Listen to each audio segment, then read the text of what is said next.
I've been whole food plant-based, I want to say close to 35 years.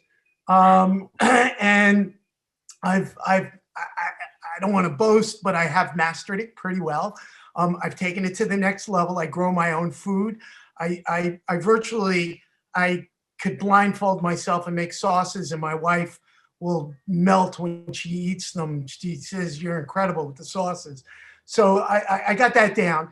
I'm learning how to make really high quality compost so my food tastes even better that I grow. So I'm working on flavor. So that's like the next level, I think, when you get into growing for flavor, right? So my question is, I unfortunately had a divorce some years back. My kids had to live in two households. My ex-wife at the time wasn't respectful or observed a lot of the things I was about. And my kids were conflicted, and I kind of didn't force it down their throats. And I got to a point where I just had to be an example to them, and I had to give them the meat that they wanted, that she hooked them on, but I did keep it as clean as I could when they were here. My question is, now they're in their late 20s, one of them hit 30, they're in impeccable health. They skew towards my lifestyle and what I'm doing, but they haven't completely embraced a plant-based lifestyle. And they're both like sculpted bodies, and they're in the exercise world, and they're incredibly successful. One of them worked for the Boston Red Sox as a trainer. I mean, they're really smart. So what I'm getting to is that I'm just concerned, at what point do you, from your observation, do you see people in their 20s who are sort of mindful about plant-based but haven't made the switch completely? What's on the runway for them in terms of problems, and around what age have you seen that?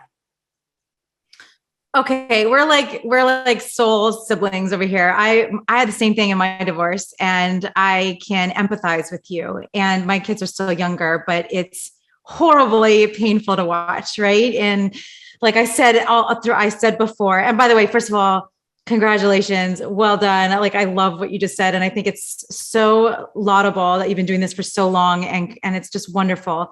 And you are that lighthouse. You are that shining beacon to your children. No matter what you do, I don't see it at a certain age. It depends on, like, something has to happen, some awareness, a documentary, an illness, us watching someone close to you have either a really good thing happen because of their diet or a really bad thing happen because of their diet. It has to come from within, no matter what. I've seen it at every age. I know kids that are doing this, and I know adults that are doing this at every single age, like you've even heard just now. So I don't have an answer for you, because it depends. It depends on a million things. It's painful to watch. That was the first thing that happened when I moved out of my house, is that my ex brought in the cheese pizza and the junk food. I was like, it killed me, because that was my life, was keeping my kids on this path. I mean, my son had accidentally had 2 bites of meat accidentally in camp one time and with a friend one time, until I left the house. And it's like, it's so painful to watch when it's your children, especially. It was hard for me to watch my dad have a stroke and go back to eating the same way, and knowing that he's like, God knows how long he'll be here. It's like, it's so crazy to me that you can see this, and you know what it can do. You know how powerful food is, and you can't make them eat. You can lead a human to healthy, but you can't make them eat. So keep on keeping on and being your extraordinary light that you are, and just hope that they will want to go in that direction. I think it's really hopeful that they've already gone in most of that direction, because also they don't have to be perfect. Remember that it's like the majority. What do you do overall? What is the preponderance of their diet? If they're eating animal products here and there, they're just whatever, they're still doing better than most people that are eating. Remember that some people are eating fast food 2 or 3 times a day. So compared to what is also an important question to remind yourself of. But also, the less we preach, I think the more effective it is. I've learned that lesson the hard way too, is just be, I don't know, you just have to be the lighthouse, not the tugboat. Yeah, they do. They really love and admire me now. And the good news is that turnaround happened right around when they hit their 20s. So, the good news for you is is that your kids, when they hit their 20s, I'm going to project, are going to look at you as, their main source of inspiration and guidance. Yeah, I hope so. I hope so. It started with my daughter a little bit already. So yes, thank you. Thank you so much, Joseph. Thank you too. Thanks, Joe. Next, we have Crystal. Crystal, what is your question? Hello, Juliana. First of all, happy birthday to you. It's ironic because today I'm actually celebrating my father's birthday. He's turning 90. And happy birthday. Yes, thank you. And he is on no medication. But I've been talking to him about eliminating the meat, but he is a creature of habit, but he's, gradually working toward that. I'm plant-based maybe since 2018, and then off and on through my whole life have been kind of a little bit vegetarian, vegan, but I also did the protein power plan. Remember that diet? But anyway, my question to you has to do specifically with weight gain. So for me, because I'm taking care of my dad, I get these stressful moments, and then I will pig out at night on nuts. And so I've been gaining. And I will say this, when I went plant-based back in 2018 and I had all my blood work done, I had some extensive work done where I could look at my lipid levels, my levels of omega-3, omega-6, the ALA, the whole 9 yards, just through a company called Boston Heart. But anyway, my cholesterol and everything went down. My cholesterol went down. Let me rephrase that. My cholesterol went down, but my omega-3s and 6s were very much depleted. But anyway, about a year later, my cholesterol went up, but I wasn't eating meat. So I was wondering if that came from the nuts, because I do know nuts have some saturated fat, and I might have been doing coconut oil back then. I can't remember. I'm not doing it now, but I was. So I don't know if that could have raised my cholesterol levels. So I'm more concerned about trying to get my cholesterol levels down and my omegas up and lose weight. So I definitely want to look at your program.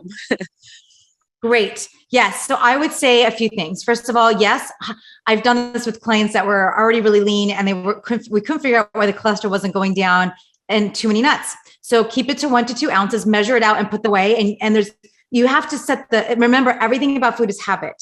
Everything. So if you have your meal plan, look at the book, but have your meal plan. I'm going to eat at this time and this time. And there's no other thing. So if you're stressed about dealing with your father, whatever it is, you have your list of what can I do that's relaxing. Immediately go to the thing that's relaxing and do that first, do that activity first. So you're basically you're shifting your thing. You're dealing with the actual issue of stress rather than trying to push that down with food. So it's just going to be, again, everything about food is habit. You're going to have to just kind of get used to it. You're not going to have nuts because that's not on your plan at this time of day. You measure out the 1 to 2 ounces of nuts and seeds for the whole day. You incorporate them in a dressing or a sauce, and you limit them to, maybe you go to 1 ounce for now.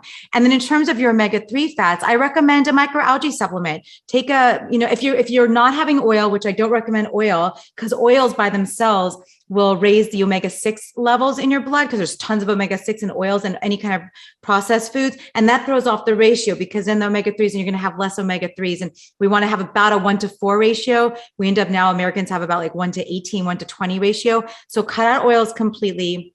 And you can supplement with a microalgae pill. You could take a DHA and EPA supplement, and then you don't have to worry about any of that. So you don't have to worry about getting enough omega-6. You'll get that plenty in a plant food. Right. Okay. Thank you very much. Just let me say this. You are so beautiful on the inside and as well as on the outside. And your passion for what you do really rings volumes. I mean, you can really see it, that you are truly living what you believe and, what your passion is. So God bless you. Thank you so much, Crystal. God bless you too. And happy birthday to your dad. Thank you. Hi, this is Nancy. I'm a techie with John, along with John, and he's doing some tech work right now. So I'm going to ask the next question. What is it about animal protein that can increase the risk of cancer?